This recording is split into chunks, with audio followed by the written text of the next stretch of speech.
फिजा मेरे बेटे की बचपन की मांग है। ये क्या कह रहे हैं भाई? उठो उठो। उनका आपस में खानदान का मसला है, चुप रहो। ये इनका आपस का मामला नहीं, मेरे घर का मामला है। मैं बारात वापस लेकर जाऊंगी।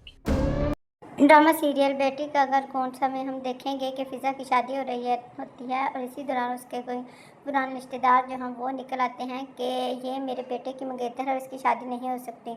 लेकिन किसी भी तरह बातचीत करके वो मामला रफा दफा हो जाता है और फिज़ा की रुखसती जो है वो हो जाती है और उसमें कोई गड़बड़ नहीं होती, क्योंकि उसके वालिद और दोनों के कहते हैं कि हम उसकी बेटी की रुखसती करवा कर ही रहेंगे, क्योंकि हम बारात को खाली हाथ वापस नहीं भेजेंगे।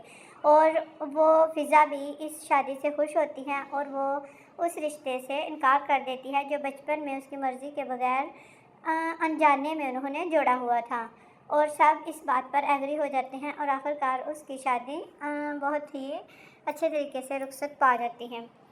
अब वो रुखसत होकर चली तो जाती है उस घर, मगर जो उसकी सेल्फ रिस्पेक्ट को ठेस पहुंचती है, मतलब जो इमेज उसके ससुराल वालों का उधर ख़राब होता है शादी हाल में, उसका इंतकाम लेने के लिए सास अब ज़ारा को बहुत जलील करेगी, क्योंकि वो अपनी इंसल्ट का बदला लेना चाहती है जो कि सबके सामने उसकी हुई थी। अब ज़ारा को उस घर में बहुत सी मुश्किलात का सामना करना पड़ेगा और बहुत कुछ बर्दाश्त करना पड़ेगा।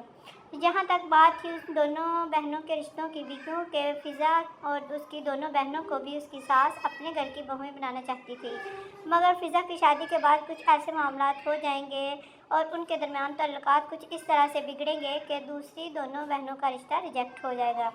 और दूसरी तरफ उसका छोटा बेटा जो है वो फिज़ा की छोटी बहन, दोनों एक दूसरे से प्यार करना शुरू हो जाते हैं और अब इसकी मुखालफत भी उसके फिज़ा की सास करेगी और इन दोनों का रिश्ता नहीं होने देगी जो उसने अपने हाथों से जोड़ा होता है, क्योंकि उसकी ये ख्वाहिश होती है कि उसके तीनों बेटों की बहुएं जो हैं दुल्हनें एक ही घर की हों और एक ही घर में तीनों बेटों को ब्याहे, और उसकी मर्ज़ी के मुताबिक सब कुछ हो भी जाता है। मगर अब ज़ारा की शादी के बाद कुछ ऐसे इख्तलाफात होंगे कि वो अपनी ही बात से मुकर जाएंगी और जो रिश्ता उसने उसकी दो बहनों से जोड़ा हुआ था वो तोड़ देगी, जिस पर फिज़ा का देवर छोटा और उससे छोटा वो दोनों बहुत नाराज़ होंगे और अपनी माँ से बहुत गुस्सा होते हैं कि आखिर उन्होंने ये रिश्ता पहले जोड़ा क्यों था अगर इसको तोड़ना था।